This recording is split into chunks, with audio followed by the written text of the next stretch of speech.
Throw out the rulebook, rip up the form book.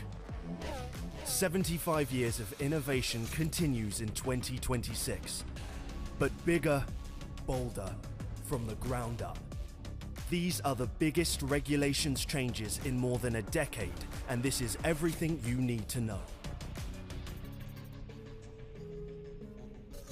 Let's start with the changes you'll see. The most visible changes are the wings. Front and rear wings have been simplified with fewer elements overall. The rear loses its lower aerodynamic beam wing, while the front wing gets a major overhaul. The elements are narrower, but the outer sections open up new areas for aerodynamic development. A crucial battleground for teams, as the front wing heavily influences the car's overall aero performance. But the most visible change? Active Aero. In 2026, F1 cars will dynamically adjust the angle of their front and rear wing elements in specified high-speed sections. In corners, the flaps are in corner mode, their default closed position to maintain grip. But on designated straights, drivers can engage straight mode, which opens the wings to reduce drag and increase top speed. That shift in pace opens up longer braking zones, and with them, new overtaking opportunities in places we haven't seen before. It's available to every driver, every lap, to make the most of both downforce and car power. Overall, the cars are shorter, narrower, and lighter. The wheelbase has been shortened, making them more agile and responsive for the drivers. And while the cars still sport their 18-inch tyres, they're narrower now, cutting drag, trimming weight. And they won't have those little arches above the front tyres anymore either. Once used to help manage the messy airflow from the tyres, tighter regulations will put the responsibility for this on the bodywork and components around the wheels instead, keeping the cars cleaner and lighter. This follows behind the wheels with the design of these barge boards and the simplifying and shrinking of the floor bodywork. This is to discourage outwashing, where teams direct the turbulent air off the front wheels around their car, rather than over its aero surfaces, which has affected following cars in seasons past. Cleaner lines, less dirty air. Underneath, it's a whole new story. The long ground effect tunnels are gone, replaced by flatter floors and extended diffusers with bigger openings. That means less downforce and a higher ride height, which could allow a greater range of setups, suiting a greater range of driving styles. Okay, let's close the gap to the leader. But a lot of changes in 2026 aren't obvious to see from the outside. The drivers will really play their part in these new cars, with a bunch of controls put right in their hands to extract lap time, attack for position, or defend from a challenge. At their fingertips is the boost button, overtake mode, and recharge controls. Essential tools to aid racing and lap time. And reminder, you have boost available. Boost gives the drivers maximum power from the engine and battery at the push of a button. They can use it anywhere, for attack or defense, so long as there's enough charge in their battery. Overtake is just for attack. Let's close the gap to under 1 second. It gives extra power at top speed to drivers within a second of the car in front. Overtake now available.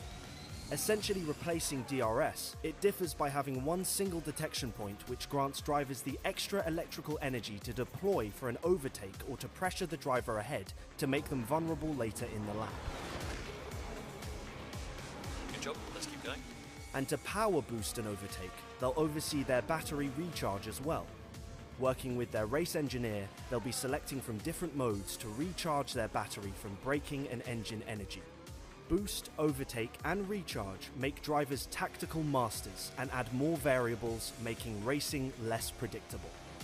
Use boost and overtake to attack this lap.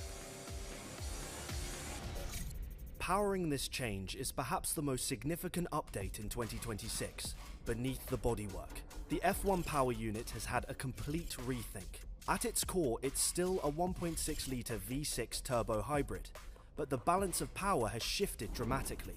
The internal combustion engine output has been downsized, while the electric motor triples its output. That's nearly a 50-50 power split between fuel and electric, pushing hybrid performance to new heights. To power this new hybrid unit, the car's energy recovery system can now recharge the battery with twice as much energy per lap. This brings a host of clever recharge modes to recover energy under braking, on throttle lift at the end of straights, or even corners where drivers are only applying part power. But one component is gone, the MGU-H. This heat recovery system has been dropped. Too expensive, too complex, and not road relevant. By removing it, teams save weight and cost, making the power unit leaner and more focused on what matters most. As Formula One races towards its net zero goal, 2026 marks a major milestone. The new power units won't just be efficient, they'll run on advanced sustainable fuel for the first time ever. This isn't just any fuel. It's made from cutting-edge sources like carbon capture, municipal waste, and non-food biomass, and it's independently certified to meet strict sustainability standards. Every regulations update brings safety enhancements, and 2026 is no different. The driver's survival cell is subject to more rigorous tests, with side intrusion safety further improved and the roll hoop strengthened to take 23% more load, roughly the weight of 9 family cars. They'll also be protected by a new front impact structure design philosophy. This front section now separates in 2 stages. This gives drivers more protection in large crashes where there are secondary impacts after the first contact. And to reduce the chance of side impacts in low visibility, all cars will have mandatory lights on the side of the mirrors in addition to the existing rear rain lights. So, how will the biggest F1 changes in 12 years change driving and racing in 2026? Fundamentally, the soul of F1 remains untouched. The cars will be fast, fierce, and just as jaw-dropping to watch. What's changing is the challenge. With new tech and tighter rules, it's an even bigger test for teams and drivers to prove they've built the best car and earned the right to be called the best in the world. These new regulations weren't built in isolation either. They were shaped by the FIA in close collaboration with the teams and F1. The result? A rule set that's already attracted more manufacturers. That means more competition, more innovation, and more chances for surprise breakthroughs. But what about the driving? With less downforce and tighter control over turbulent air, following another car through corners should be easier, but the cars themselves will be trickier to handle. Same power, less grip. Driver skill will be on display with them on the limit more often. Okay, flat out to the end. The 2026 car is built for the future, with exciting racing in mind. Every move and every decision will matter more than ever. With cutting-edge advanced sustainable fuel, smarter energy usage, and tech that puts overtaking back in the driver's hands. It's not just a new chapter, it's a whole new playbook. The future of F1 is here, and it's going to be fast, fierce, and unforgettable.